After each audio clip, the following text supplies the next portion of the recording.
Star teachers, YouTube वाले star teachers. एक जमाना था जब टीवी पर जो दिखा दिया जाता था वही सही था, लेकिन 2026 में गेम बिल्कुल बदल चुका है। अब एक यूट्यूब टीचर के पास लाखों स्टूडेंट्स है, एक रील लाखों लोगों तक पहुंच जाती है और एक स्टेटमेंट पूरे इंटरनेट को आग लगा सकती है। और इसी आग के बीच फंस गए हैं कई नाम, और इसी आग के बीच फंस गया एक नाम, और वो है अंजना ओम कश्यप। आखिर ऐसा क्या हुआ कि स्टूडेंट, टीचर्स और सोशल मीडिया एक साथ रिएक्ट करने लगे? और ये सिर्फ एक बयान का मुद्दा है या फिर पुराने मीडिया वर्सेस नए मीडिया की लड़ाई?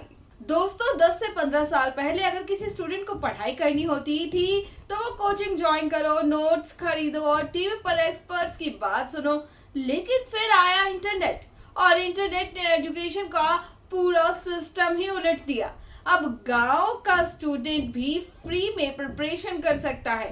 जिस टीचर तक पहुंचना मुश्किल था वो मोबाइल स्क्रीन पर अवेलेबल हो गया, और यही वजह है कि YouTube टीचर्स की पॉपुलैरिटी रॉकेट की तरह बढ़ गई। फिर आते हैं वो मोमेंट्स जहां एक डिस्कशन के दौरान अंजना ओम कश्यप का बयान वायरल हो गया। सोशल मीडिया पर लोगों ने उस क्लिप को शेयर करना शुरू कर दिया। कुछ लोगों को लगा कि ये ऑनलाइन टीचर्स को टारगेट करने वाली बात है। कुछ लोगों ने कहा कि टीचर्स की इंसल्ट हुई है, और बस इंटरनेट को टॉपिक मिल गया। सोशल मीडिया का कोड देखिए, आजकल सोशल मीडिया सिर्फ ऐप नहीं है, ये पब्लिक कोर्ट है। यहाँ जज भी पब्लिक है, लॉयर भी पब्लिक है और ज्यूरी भी पब्लिक है। स्टेटमेंट वायरल हुआ, मेम्स आए, रिएक्शंस आए, और फिर स्टूडेंट्स ने अपनी फीलिंग्स शेयर करनी शुरू कर दी। कई स्टूडेंट्स ने कहा, जिन टीचर्स ने हमें फ्री में पढ़ाया उनकी रिस्पेक्ट होनी चाहिए। कई लोगों ने कहा, ऑनलाइन एजुकेशन ने लाखों लोगों की जिंदगी बदली है। लेकिन कहानी इतनी सिंपल बिल्कुल नहीं है। अब यहाँ एक ट्विस्ट है। हर स्टोरी के दो साइड होते हैं। कुछ लोग अंजना ओम कश्यप का सपोर्ट भी कर रहे थे। उनका कहना था कि एजुकेशन के नाम पर ऑनलाइन दुनिया में क्वालिटी और मिस इन्फॉर्मेशन का इशू भी है। और सच कहें, ये पॉइंट पूरी तरह गलत भी नहीं है। इंटरनेट पर अच्छे टीचर्स भी हैं और सिर्फ व्यूज के लिए कंटेंट बनाने वाले लोग भी। पहले भी रह चुकी है सुर्खियों में अंजना ओम कश्यप। वैसे ये पहली बार नहीं है जब अंजना ओम कश्यप कंट्रोवर्सी में आई हों। पिछले कई सालों में उनकी इंटरव्यूज, डिबेट्स और रिपोर्टिंग स्टाइल को लेकर भी बहस होती रही है। कभी लोगों ने सपोर्ट किया, कभी क्रिटिसाइज हुई, लेकिन एक बात सब मानते हैं, उनका नाम आते ही डिस्कशन जरूर शुरू हो जाता है। तो असली बैटल क्या है?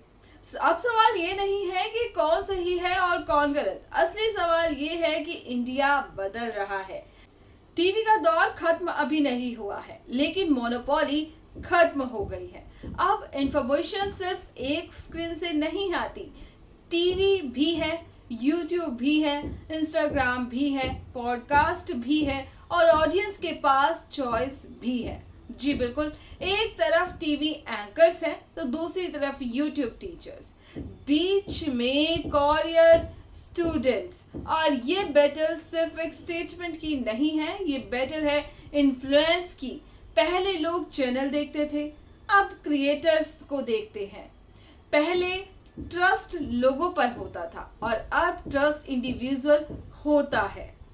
तो आप क्या सोचते हैं? क्या यूट्यूब टीचर्स ने एजुकेशन को डेमोक्रेटाइज किया है, या फिर ऑनलाइन एजुकेशन को रेगुलेशन की जरूरत है? और अंजना ओम कश्यप के बयान पर आपकी क्या राय है? कमेंट करके जरूर बताना, क्योंकि असली डिबेट टीवी स्टूडियो में नहीं, अब कमेंट सेक्शन में होना चाहिए। फिलहाल के लिए मैं आपसे नेक्स्ट खबर में मिलती हूँ। अभी के लिए आप मुझे इजाजत दीजिए। स्टे ट्यून, मिलते हैं। नमस्ते।